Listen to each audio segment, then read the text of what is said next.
Existem dois tipos de homens que partem ossos.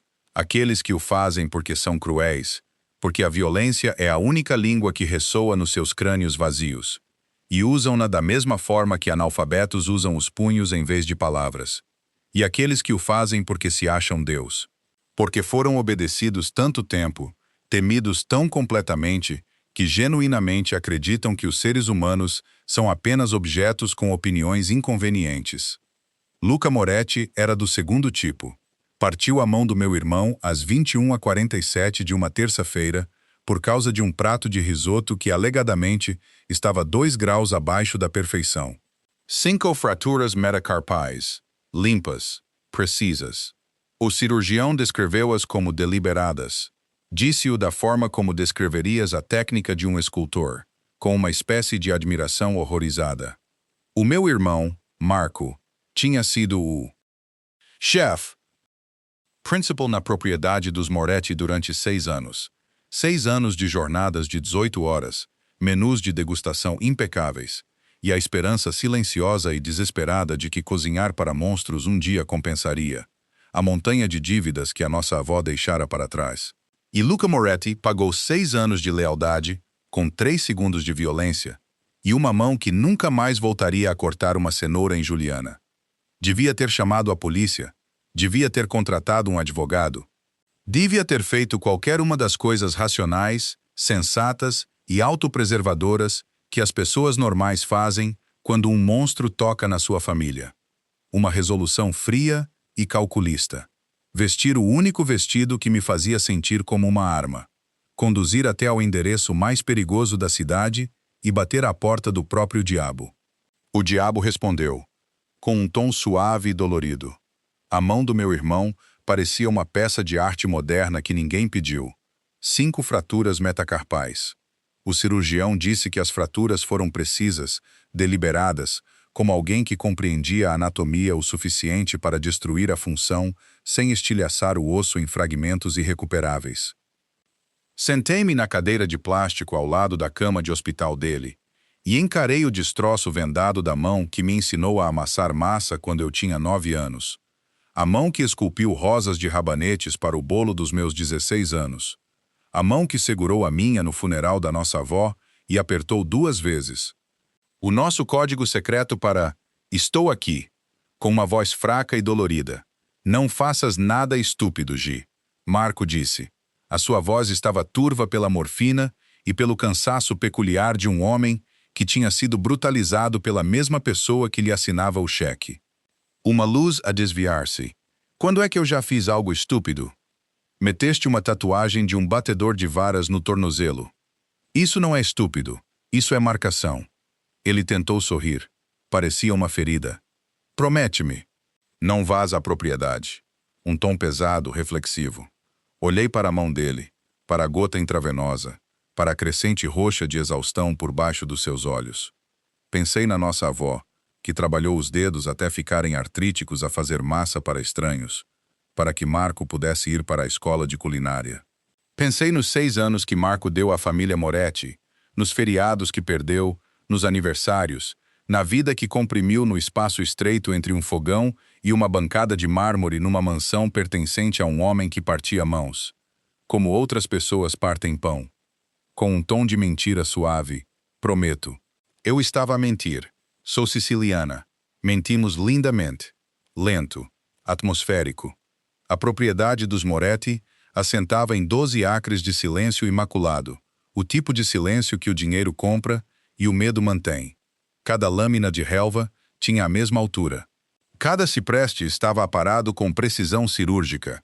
A entrada era um 1/4 de milha de cascalho branco que rangia sob os meus pneus como dentes a ranger. Estacionei o meu Fiat amassado atrás de uma fileira de carros pretos que cada um custava mais do que a receita anual da minha padaria. Verifiquei o meu reflexo no espelho retrovisor. Vestido de borgonha, aquele com a frente cruzada que a nona dizia que me fazia parecer uma mulher que sabe as coisas. Cabelo escuro preso para cima, batom aplicado com a precisão de quem pinta para a guerra. Parecia uma mulher de tamanho grande que estava prestes a fazer algo heroicamente estúpido, o que, sejamos honestos, era preciso. A porta da frente tinha 3,6 metros de carvalho esculpido, que provavelmente tinha o seu próprio código postal. Dei 3 batidas fortes. Os meus nós dos dedos latejavam, mas eu não me importei. A dor era esclarecedora. Lembrou-me porque estava ali. Um homem abriu a porta. Tinha aproximadamente o tamanho e a densidade de um frigorífico a usar um fato. Olhou para mim com a frieza treinada de alguém que tinha sido treinado para ver visitantes como ameaças ou inconvenientes. Com firmeza e constância, estou aqui para ver Luca Moretti, disse eu. O Sr. Moretti não está a aceitar visitantes. Diga-lhe que a irmã de Marco Russo está à porta e que se ele não descer nos próximos 2 minutos, vou entrar na cozinha dele e incendiá-la. O frigorífico piscou 2 vezes. Suspeito que este não era um cenário coberto no seu manual de treino. Ele afastou-se. Grandioso e imponente. A sala de jantar tinha o tamanho do meu apartamento inteiro e aproximadamente 40 vezes mais intimidante.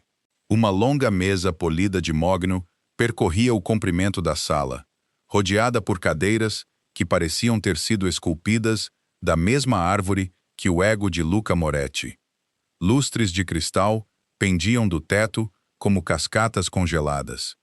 Janelas em arco inundavam a sala com a luz quente da tarde. Ela estava de pé na extremidade distante da sala de jantar, como uma escultura que alguém tinha esculpido de raiva e mármore italiano. E 90 de violência mal contida numa camisa branca. Eu tinha visto fotos de Luca Moretti. Toda a gente na cidade tinha. Não se dirige um império de centenas de milhões sem que o seu rosto acabe na capa de revistas que fingem que ele é um empresário em vez de um homem que faz desaparecer pessoas. Mas as fotos não te preparavam para a realidade. As fotos não conseguiam capturar a forma como o ar mudava quando ele estava na sala. A forma como a gravidade parecia reorganizar-se à volta do seu corpo, puxando tudo para ele, como se ele fosse o centro de algo maciço e inescapeável. Era mais largo que o batente da porta. Os seus ombros esticavam o tecido branco da sua camisa, como se ressentissem de ser contidos. Os seus braços, com as mangas arregaçadas até aos cotovelos, eram grossos de músculo, veias traçando seus antebraços como rios no mapa. A sua mandíbula era uma linha reta de osso e barba por fazer. Os seus olhos escuros, tão intensos que pareciam uma força física, como estar à frente de faróis numa estrada escura. Ele olhou para mim, não através de mim, não para além de mim, mas para mim, com a atenção focada e calculista de um homem que avaliava cada pessoa que entrava na sua órbita quanto ao nível de ameaça e utilidade. Eu não era nenhuma das duas. Isso confundiu-o. Eu podia ver um brilho por trás da pedra, uma microexpressão que dizia: esta não é alguém que eu esperava. Com um tom baixo e controlado: és a irmã do Marco, disse ele. Afirmação, não pergunta.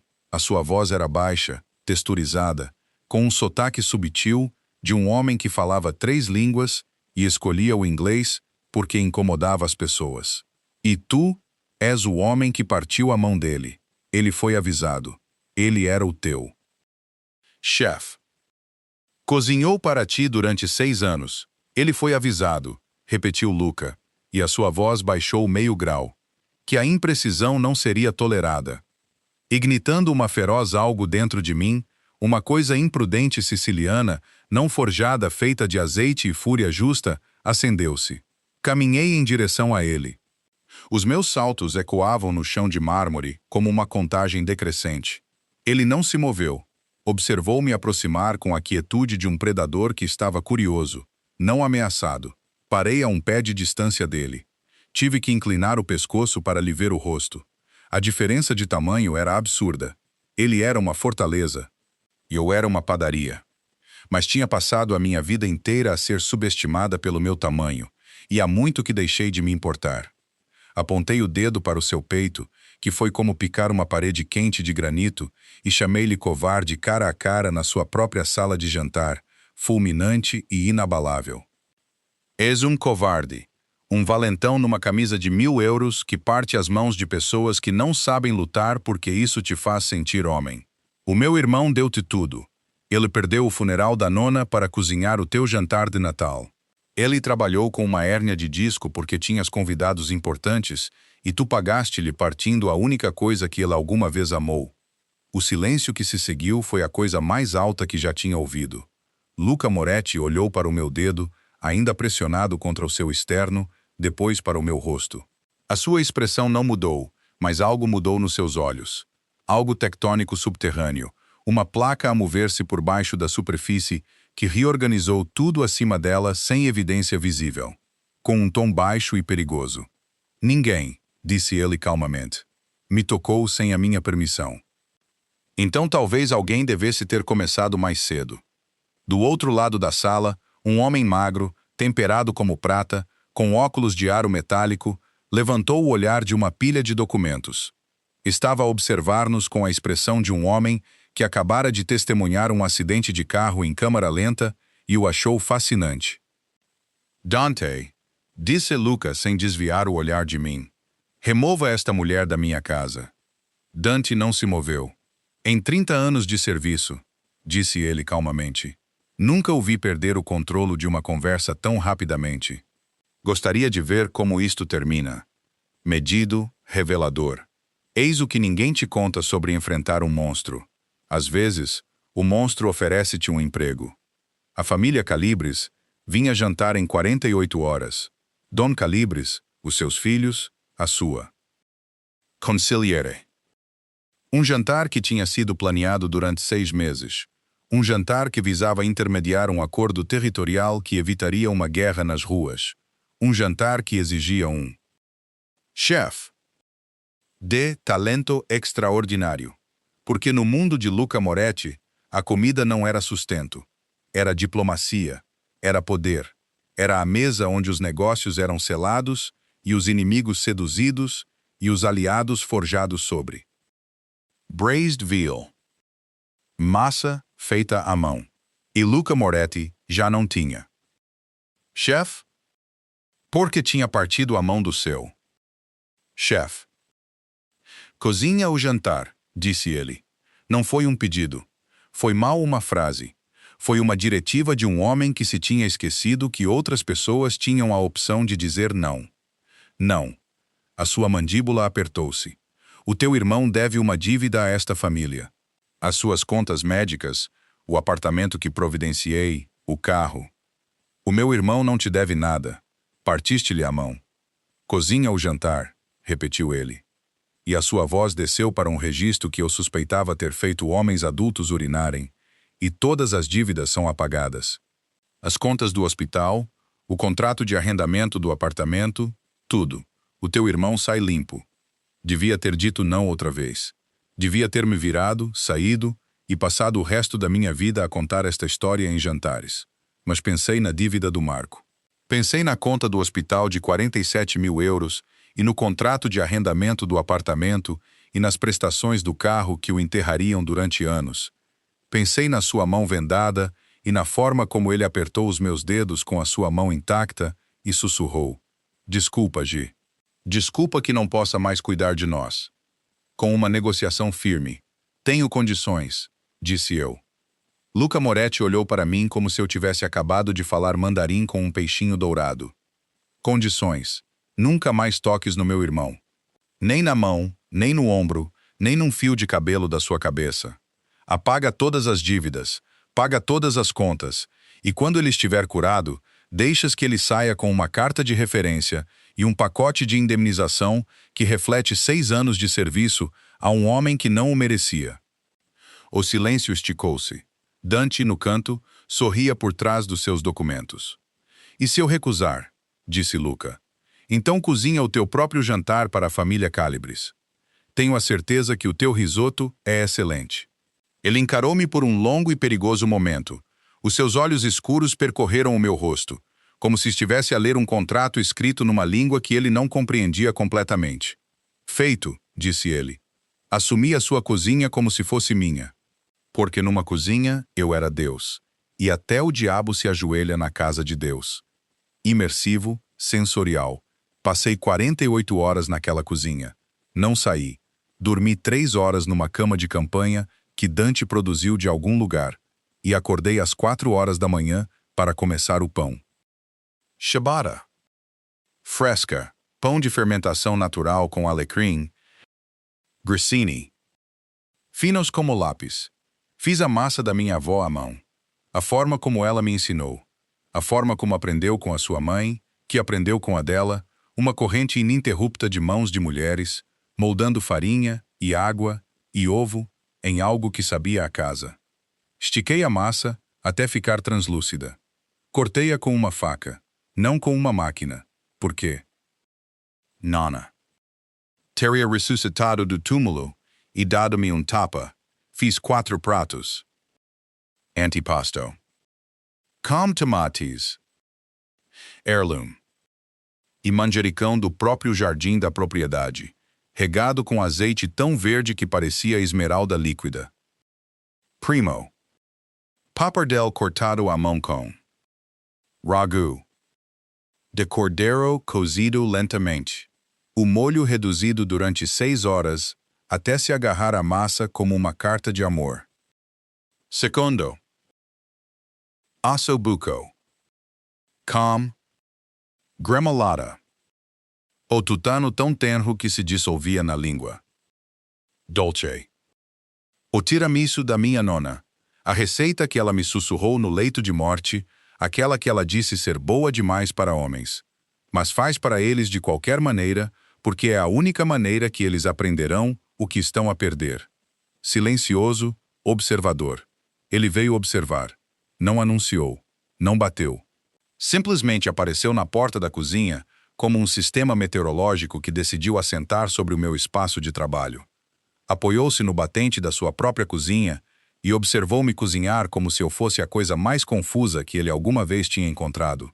Mais confusa do que uma família rival. Mais perigosa do que uma arma carregada. Ignorei-o, ou tentei. Ignorar Luca Moretti era como ignorar uma trovoada. Podias fingir que o céu não estava a rachar, mas o teu corpo sabia. A tua pele sabia. Cada terminação nervosa do teu corpo reorganizava-se para enfrentar a direção do som. Cozinhas como o teu irmão, disse ele após 20 minutos de silêncio. Cozinho melhor que o meu irmão. O Marco dir-te-ia isso ele mesmo. Modesto, preciso. Onde estudaste? Na cozinha da minha avó. 1,80 m por 2,40 m. Fogão, uma pia, uma janela que não abria. Ela ensinou-me a fazer massa. Por um momento ele ficou quieto.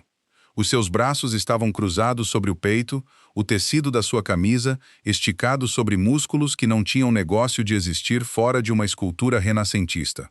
A sua expressão era ilegível, mas os seus olhos seguiam as minhas mãos enquanto eu trabalhava, seguindo o movimento dos meus dedos pela massa com uma atenção que parecia quase íntima. Suave, vulnerável. A minha mãe cozinhava, disse ele. Foi a coisa mais silenciosa que já ouvi um homem poderoso dizer.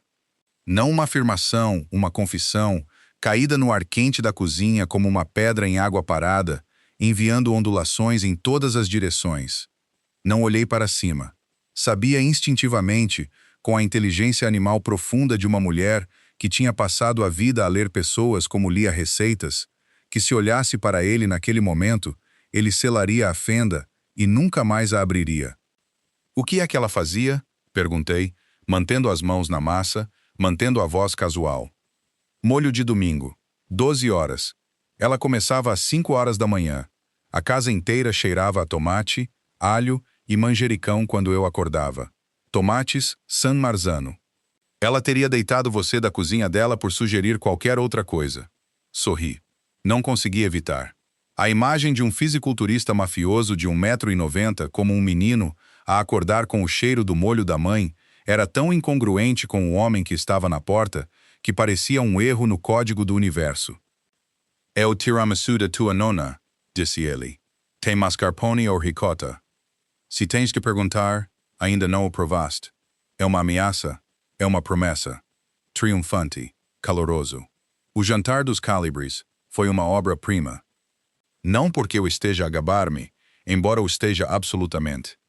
Porque quando apresentei o tiramisu, Don Calibres, um homem de 70 anos, que tinha sobrevivido a 3 tentativas de assassinato e a uma investigação do FBI, fechou os olhos, pousou a colher e disse: Isto, sabe, a cozinha da minha mãe na Calábria.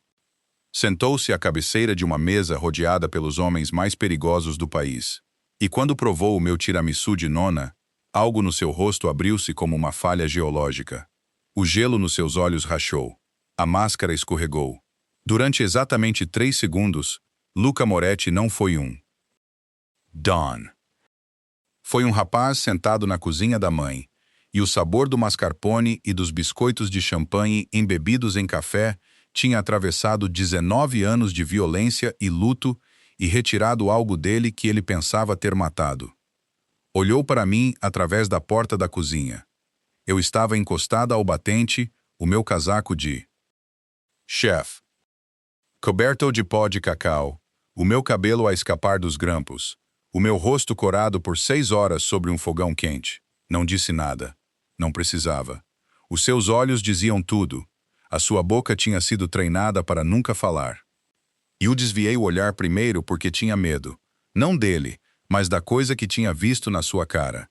A fome, não por comida, mas pela mulher que a fazia. Medida, resolvida. O acordo foi feito.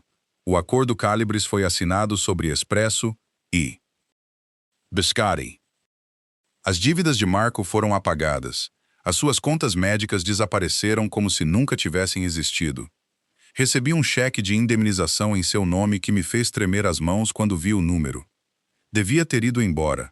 Devia ter conduzido meu Fiat amassado de volta para minha padaria. Pendurar o meu avental e voltar para o mundo seguro e previsível de canela e açúcar e clientes que davam gorjetas em moedas. Aguentei 4 dias. Ao 5º dia, um carro preto apareceu em frente à minha padaria às 5h45 da manhã. Não um limousine, nada chamativo, apenas um sedã silencioso e caro que permaneceu na berma da estrada como uma respiração suspensa. Terno observador. Ele começou a vir à minha padaria. Não com seguranças, não com uma comitiva, apenas ele. Todas as manhãs às 6 da manhã, ele sentava-se no canto com um expresso e observava-me trabalhar como se eu fosse um problema que ele não conseguia resolver. Nunca pediu o menu. Apenas disse, o que quer que esteja a fazer, e comeu o que quer que eu lhe colocasse à frente com a seriedade e atenção focada de um homem que tratava cada refeição como se fosse a última. O que, dada a sua profissão, não era de todo irrazoável. Aprendi coisas sobre ele naquela padaria, não pelo que ele dizia, porque Luca Moretti racionava palavras como um avarento racionava ouro, pelo que ele fazia. Ele segurava a chávena de expresso com as 2 mãos, mãos grandes, mãos com cicatrizes, mãos que tinham partido ossos e assinado mandados de morte, e provavelmente feito coisas que eu não queria imaginar. Mas ele segurava aquela chávena minúscula como se fosse algo delicado, algo que valia a pena proteger. Ele lia romances italianos antigos, Pirandello, Calvino, páginas marcadas, lombadas rachadas. Ele marcava passagens com um lápis, sublinhando frases com a precisão cuidadosa de um estudante. Não um assassino. Ele nunca olhava para o telemóvel quando estava na minha padaria. Num mundo onde ele estava constantemente vigiado, constantemente caçado, constantemente a tomar decisões que determinavam se as pessoas viviam ou morriam. Ele sentava-se na minha mesa do canto e desligava-se. Como se o espaço entre as minhas paredes, o cheiro a pão fresco e baunilha e canela, criasse um campo de força que o seu império não conseguia penetrar. Numa manhã, 3 semanas depois, ele tinha um hematoma na mandíbula, roxo fresco a tender para o verde nas bordas. Sentou-se na sua mesa habitual sem o reconhecer. Trouxe o seu expresso. Coloquei um saco de gelo ao lado da chávena. Não disse uma palavra. Ele pegou no saco de gelo e pressionou-o contra a mandíbula. Não me agradeceu. Eu não precisava que ele o fizesse. Estávamos a construir uma linguagem, não a partir de palavras, mas de atos. Um vocabulário privado de pequenas bondades oferecidas e aceites em silêncio, como 2 instrumentos a encontrar a mesma nota numa sala escura. 4 semanas depois, percebi que estava a guardar o melhor cannoli para o seu prato. 5 semanas depois, percebi que estava a arranjar o cabelo antes da sua chegada. 6 semanas depois, percebi que estava a apaixonar-me por um homem que tinha partido a mão do meu irmão. E a coisa mais aterradora era que eu não queria parar. Cru, íntimo, 2 da manhã. Silencioso.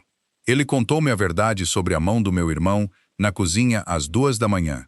Parado sobre uma panela de molho que nenhum de nós estava a comer. Era uma terça-feira. Eu tinha estado na propriedade. Ele tinha me pedido para preparar um jantar privado. Só ele. Sem convidados, sem negócios. Tinha feito o molho da minha avó, o de 12 horas, o que a mãe dele costumava fazer.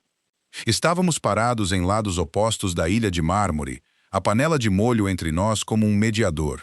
E a cozinha cheirava a tomate e alho e a intimidade particular de cozinhar para alguém. Estás a tentar não amar.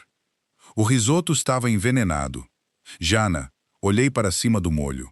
Seu rosto estava despido, sem máscara, sem armadura, apenas um homem parado numa cozinha, contando uma verdade que ele carregava sozinho. O quê? O jantar dos Cálibres. O risoto que o Marco estava prestes a servir. Estava misturado com extrato de oleandro. O suficiente para matar todos à mesa, incluindo o teu irmão. As minhas mãos pararam no colher de pau. A cozinha zumbia. O relógio na parede fazia tic-tac. Quem o envenenou? Uma toupeira na minha organização.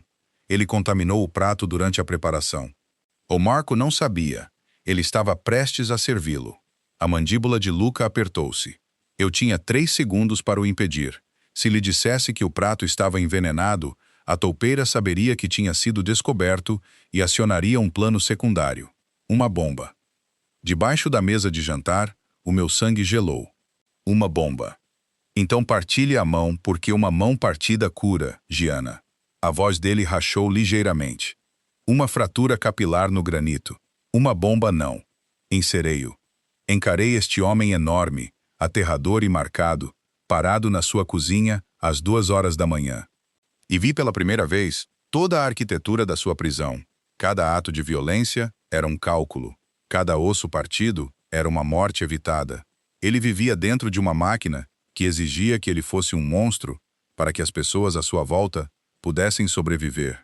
E ele carregava cada fratura, cada cicatriz, cada horror sozinho. Salvaste-lhe a vida, sussurrei. Destruí a carreira dele. Salvaste-lhe a vida, Luca. Ele nunca mais vai cozinhar.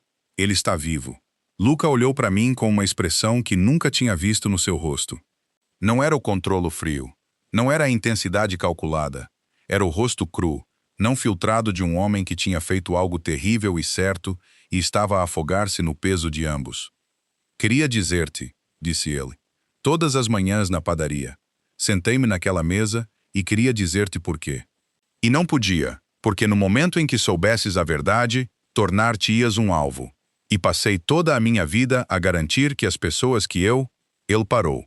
A palavra pairou no ar entre nós, não dita, mas ensurdecedora. Pessoas que eu protegi. Ele não respondeu.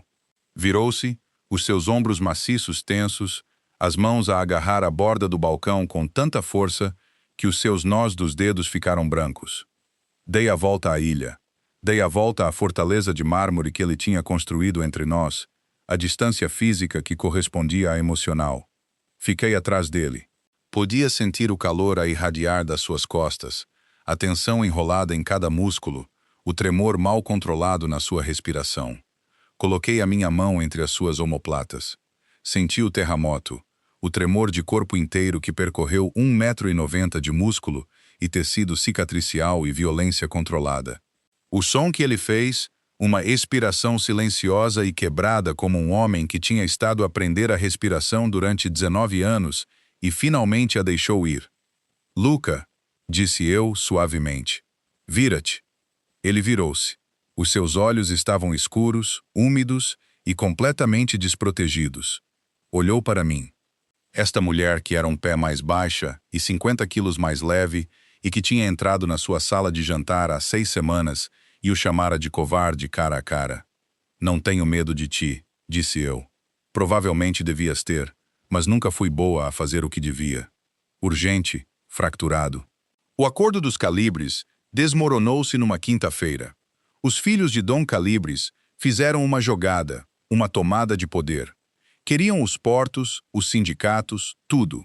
Enviaram uma mensagem, Um carro-bomba fora da minha padaria. Não explodiu. A inteligência de Dante apanhou-o a tempo, mas a mensagem era clara. Eu era o alvo, porque a família Calibres tinha descoberto o que Dante sabia há semanas. O que Victor e os seguranças sabiam, o que todas as pessoas na órbita de Luca Moretti tinham silenciosamente, cuidadosamente reconhecido sem nunca o dizer em voz alta. Luca Moretti tinha uma fraqueza, e ela fazia canole. Eu estava na cozinha da propriedade quando ele entrou, não a entrada controlada habitual. Desta vez, ele bateu a porta com tanta força que rachou o batente. O seu rosto estava em fúria ardente. As suas mãos tremiam. Nunca tinha visto Luca Moretti tremer. Precisas de sair da cidade, disse ele. Rojay, Dante tem uma casa segura na Sardenha. Um avião está à espera. Não, isto não é uma negociação. Tens razão. Não é, porque eu não vou sair. Ele moveu-se em minha direção rapidamente, mais rápido do que um homem do seu tamanho deveria ser capaz de se mover. Parou a centímetros de mim, o peito ofegante, as mãos cerradas ao lado do corpo. E podia sentir o calor e a fúria e o desespero mal contido a derramarem-se dele como uma febre. Vão matar-te, sussurrou ele. Entendes isso? A família Calibres vai pôr-te na terra para me enviar uma mensagem. E eu não posso. A sua voz partiu-se, estilhaçou-se. O homem mais poderoso da cidade, um homem que construiu um império com o princípio de que a emoção era fraqueza, estava à minha frente com lágrimas nos olhos e uma voz que já não lhe obedecia. Não posso perder mais alguém numa cozinha. Gianna, a mãe dele, baleada na sua própria cozinha enquanto fazia molho de domingo há 19 anos, e aqui estava eu, parada numa cozinha, e a história tentava rimar. Então não me percas, disse eu, para a guerra. Não entendes o que estás a pedir. Estou a pedir-te que escolhas o império ou eu, a guerra ou isto. A versão de ti que parte mãos, ou a versão que se senta na minha padaria às 6 da manhã e lê romances italianos e segura uma chávena de espresso como se fosse a única coisa bonita que restasse no mundo. Ele olhou para mim. A cozinha estava silenciosa. O relógio fazia tic-tac. O molho borbulhava no fogão, enchendo a sala com um cheiro a tomate e alho e ao fantasma da sua mãe. Tirou o telemóvel. Discou um número. Falou 4 palavras em italiano. Não entendi a língua, mas entendi o peso delas. Eram pesadas o suficiente para afundar um navio. Pesadas o suficiente para parar uma guerra. Desligou. Está feito, disse ele. Os portos, o território, tudo. A família Calibres fica com o que quer. Acabaste de ceder o teu império. Cedi a parte que ia te matar. Ele escolheu-me em vez do acordo, em vez do império, em vez de tudo o que ele tinha passado os 19 anos a construir. Olhou para mim, parada na sua cozinha, com farinha nas mãos, e molho no avental, e lágrimas no rosto. E escolheu a mulher que o chamara de covarde em vez do reino que o tinha tornado um. A sua mão encontrou a minha sobre o balcão, e o homem mais poderoso da cidade segurou-a, como se eu fosse a única coisa que o mantinha de pé. Os seus nós dos dedos cicatrizados contra os meus dedos polvilhados de farinha. A sua mão partida à volta da minha mão de padeira. A mão que estilhaçava coisas. Segurando a mão que as construía. Não me afastei. Segurei. Reflexivo. A fechar. Lento e quente. Eis o que não te contam sobre monstros. Não te contam que alguns deles partem ossos para prevenir bombas. Não te contam que alguns deles se sentam em mesas de canto às 6 horas da manhã porque o cheiro a pão fresco é a única coisa que faz os pesadelos pararem. Não te contam que alguns deles são apenas meninos que perderam as suas mães em cozinhas e passaram o resto das suas vidas a tentar garantir que mais ninguém perdesse as suas. Entrei na sala de jantar de Luca Moretti para vengar a mão do meu irmão. Saí com o homem mais perigoso da cidade a segurar a minha. Ele não deixou de ser perigoso. O Império Moretti não ruiu. Ele simplesmente o reconstruiu com a minha presença ao seu lado. E todas as manhãs, às 6 horas da manhã, o homem mais temido da cidade senta-se numa mesa de canto de uma pequena padaria com um expresso e um canole, e observa a sua esposa a trabalhar. E por 30 minutos silenciosos, o império para. Mas os filhos dos Calibres não esqueceram. E um homem que desiste de território por amor é um homem em que outros lobos sentem cheiro a sangue. O que acontece quando os lobos chegam à porta da padaria? Cliquem em gosto, subscrevam e digam-me nos comentários. Teriam entrado naquela sala de jantar? Ou teriam deixado o monstro ficar com a mão do vosso irmão?